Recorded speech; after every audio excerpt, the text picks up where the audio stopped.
Good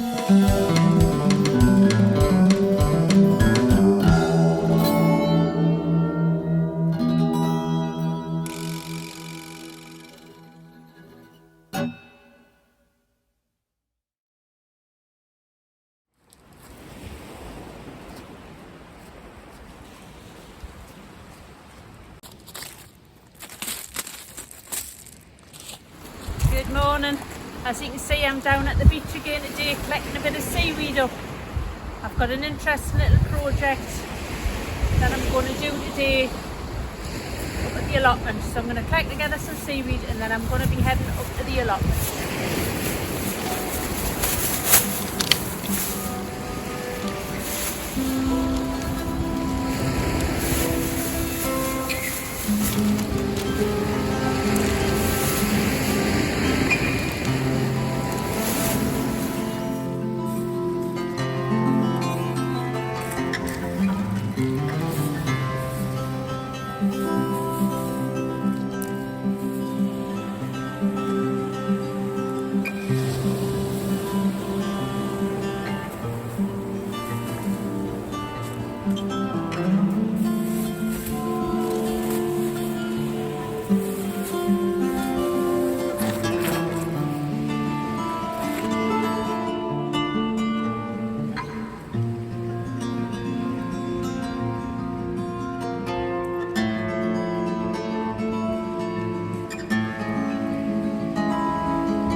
Alright, I'm back up at the allotment now with that seaweed. Today, my plan is to make some seaweed liquid fertiliser for next year. Thank you to one of my subscribers, Drifter, for giving this idea to me. I had been planning to do a lot more feeding in my allotment next year because I felt like this year just maybe a lot of the veg didn't get enough nutrition in there. So that's the plan today. I'm going to make seaweed fertiliser, but I'm going to actually add some other things in there to make it extra specially delicious and nutritious for my plants for next year. I'm going to actually give my seaweed a wash this time. I didn't bother washing it when I collected it just to put it on the compost, but I think I will rinse this off just to make sure there's no residual salt on there, because I don't really want a salty fertiliser. I don't think that would do the plants much good. I'm just going to hose it off really.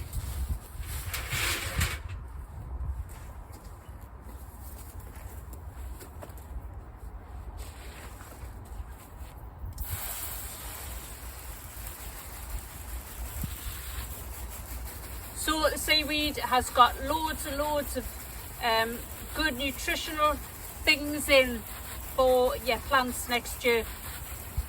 I don't know all the science and I'm not going to pretend to, but I know there's lots of good stuff in seaweed that will help feed your plants and give you a good crop next year.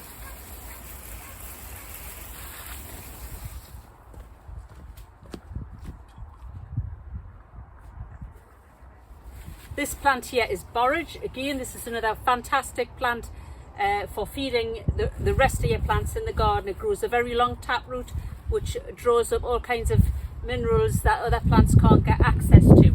So we're end of the season now and there's no more flowers left on this because it is lovely for the bees. I'm just going to take this whole lot down and I'm going to add this in with the seaweed. It's a bit of a prickly one, so I like to wear gloves when I'm picking this.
one with the lovely blue flowers is Borage. It's self-seeded all over this patch. So I'm going, and this is really good as well for compost, rather should I say, fertiliser.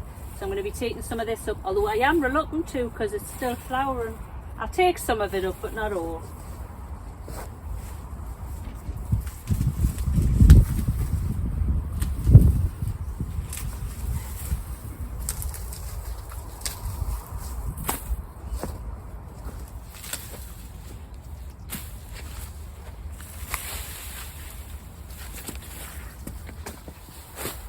So there we go, that's a delicious little mix there. Comfrey, seaweed and borage. I'll probably strip those big heavy stalks off that borage before I use it. Right, I'm going to show you what I'm going to do with this and how I'm going to make the liquid fertiliser now.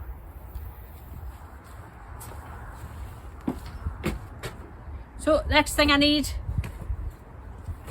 a couple of pairs of tights. So I better explain what it is I'm doing exactly. We're coming round here to this. Obviously it's a water butt. I make good use of this in the spring and the summer. We do have a water supply up at these allotments, but the water pressure is extremely bad and only one person at a time can use the taps in the 16 plots here. So as you can imagine, sometimes it gets a bit fraught if everybody's trying to get their stuff watered at the same time. So what I do is I keep this full, and then if there's someone else using the taps, I can just water by hand with watering cans. This isn't attached to any guttering on the shed. We don't have any guttering. I just fill it up with a hose pipe, so it's not filling up or doing anything all winter when we don't need it. So my idea is to make my liquid fertiliser in this, and it can sit there and brew all winter while we don't need the water butt. And come the spring I'll be able to drain it off and we should have some good quality fertiliser. So that's where the use of these tights is going to come in handy.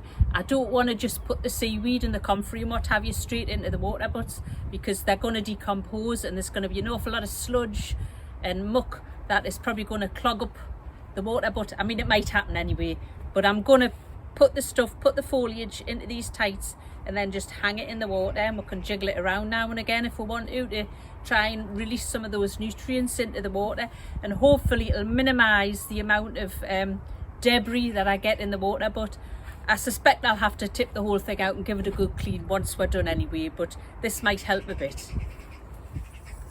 But it should be fun and games. I might just rip them, I'm not sure, to be honest.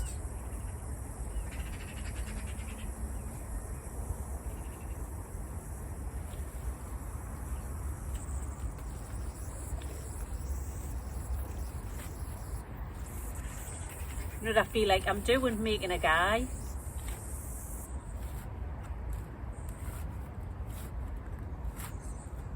Haven't done that for a long time.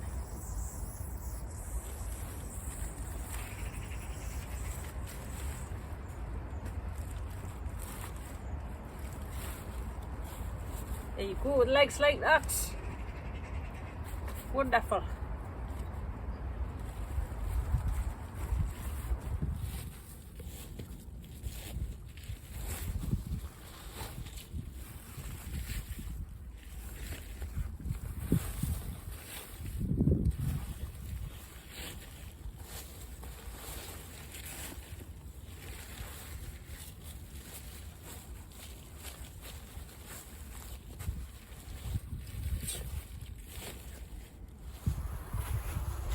Well, if there's one thing I've learned already, if you're going to do this, get a heavy duty denier tight. Blokes, if you don't know what that means, ask your wife. Basically, these ones are that fine. I'm worried I'm going to punch a hole in them. Those black ones were better.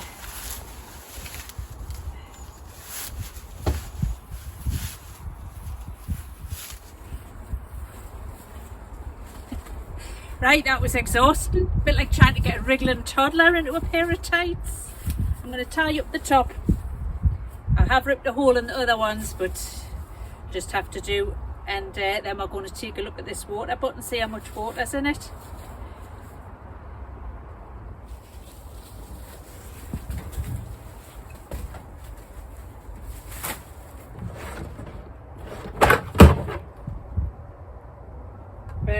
my water, it's about up to there, so it's about half full. I don't think I really want any more than that. When I come to using this fertiliser, usually you would dilute it maybe 1 to 10, something like that, to pour on your borders. So that's going to be a substantial amount of fertiliser I'm going to have in there. I'm going to try and tie a piece of string around the tops of these so I can fish them out when I want to. Also, because I'll be wanting to jiggle them around a bit and give them a bit of an agitate.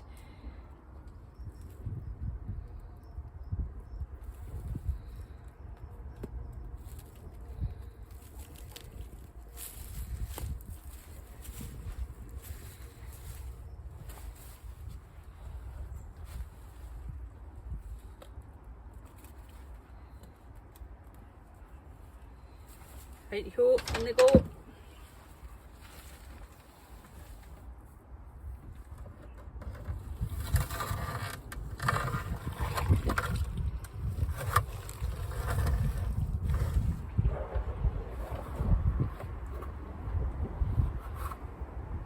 Want it fully submerged, and I think I'll just tie that round there like that. You make a loop.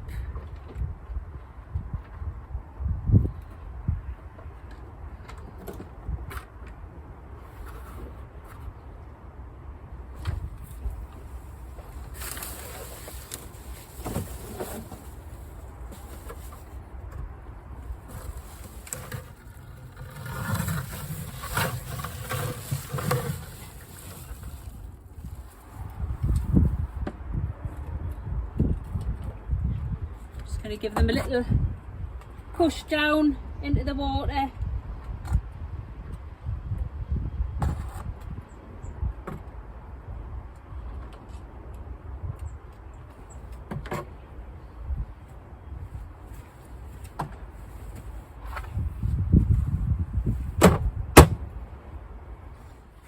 So the plan is we're going to leave that now over the whole winter. I will be coming up and giving it just a little agitate round every time I'm up here probably.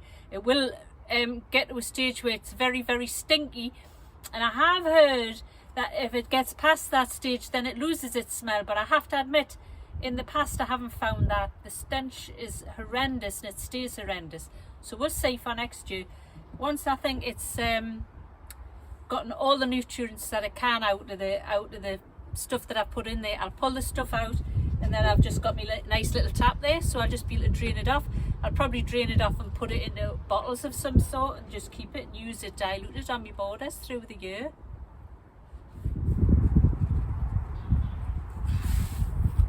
I couldn't fit everything into the tights, so this can just quite happily go on the compost and do a great job there as well. She's flaky though. Right, hope you enjoyed this week's video, and we'll catch you in the next one. Bye!